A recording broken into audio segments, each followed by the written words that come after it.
Hey, welcome back to the channel, Josh Gordon Music. If you saw my last video, I did a Line 6 Podgo preset using the German Ubersonic amp, and that is the Bogner Uberschall. And it was just a straight rock preset with a couple of different gain stages. And I said in that video, I'm going to see if I can expand it further and make a clean channel. Well, sometimes you got to just know when to quit. I have tried it. I got to a certain point of tweaking and I said, you know what, I just don't like the sound. I wouldn't use this.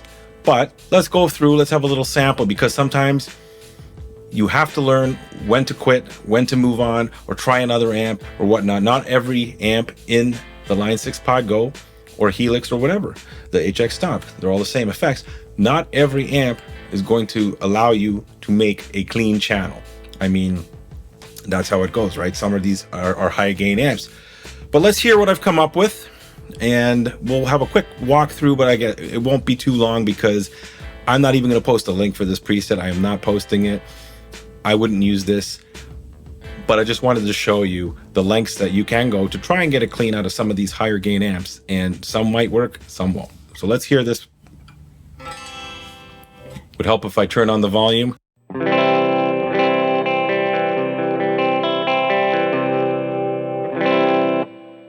Now I'm using the same gear as last time, which is the Les Paul here, the Gibson Les Paul. And this was the best I could get, is just using the in-between of both pickups. But I'll switch pickups and I'll go to the neck and then I'll just go to the bridge, and the bridge is terrible. So let's hear it again.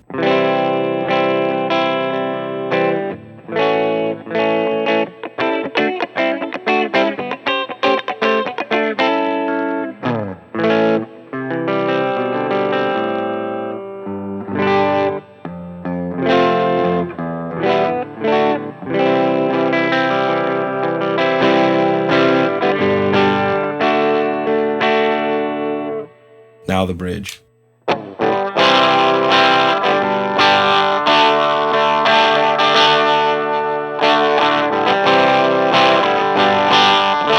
Okay, so let's not kill our ears anymore with that horrible sound.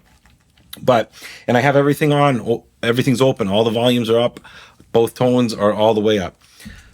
But let's have a quick look if you're interested. But just to show you like what you can do with some of these amps that will work. If you've seen some of my other previous preset videos for the Podgo, you'll see that I can take, I do have a Bogner, a Justin Derrico preset, using the different Bogner that I did manage to get a nice clean sound out of. But here we go. Like for this is the same preset as last time. I mean, I had the Kinky Boost, Super OD. Obviously those are turned off. I've turned off the delay. Everything's the same, even the EQ. Now the EQ, actually, I've had to change, but let's start with the amp. We'll do, like, I did make changes to the preset from the last video, and I've only changed the amp, the dedicated EQ block, and the cabinet, and I left the reverb just because I like having a little reverb in my sound. But what I did for the amp, like in the previous video, I had the drive at 4, but I did play with some of the parameters. Like I took the drive all the way down, I put the channel volume all the way up, and I put the master down to 0. I don't think it makes much of a difference between 0 and 0.2, but I wanted a little bit of the master in here. I might have played with some of these parameters to tighten the sound, to not make it so boomy or fuzzy, but that's what happens. But yeah, like if we do here, if I put the drive up, let's say, what are we at here? Let's put it up to 1.3. So that was pretty loud. But you see, it's already at that low of a drive setting, it's already cranked, you know? So having the drive off, it's just not going to happen with this amp. And there might be other amps, like maybe the diesel ones, or I don't know. I haven't tried the like something like a rectifier for the Mesa Boogie style amps, but definitely this amp, don't even think about getting a clean on this. And then for the EQ, yeah, I found it to try and eliminate some of the boominess. One of the techniques you can use is obviously get a 10-band graphic EQ. You can use parametric, but that's for more honing in on certain frequencies. Maybe it would work depending on the quality of your curve. If you know about parametric EQs, you can cover maybe more of a band with frequency using that. But I kind of like this. I wanted some sliders. I'm in the EQ slider mode. So I've shaved off some bass as much as I could. I did up the 500, the mid, a little bit, because I didn't want to lose too much of the low or low mid. And then, you know, again, I didn't really touch these too much. I made it a little clearer because you lose a lot when you turn the drive down and the master down on your amp. You really lose a lot. And then for the cab, I changed it. I think I had it on a ribbon mic in the previous video, so I changed, for clarity's sake, put it to a 57 dynamic.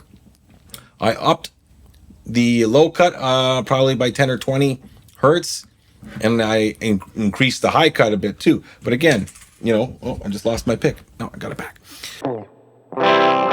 That's a terrible sound. In between,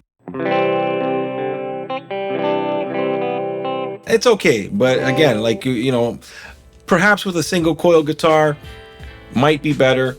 I'm not even going to bother. I do have one right behind me, but I'm not even going to bother because, again, I wouldn't use this preset per se. But the lesson here that I wanted to convey to everyone is, don't be discouraged.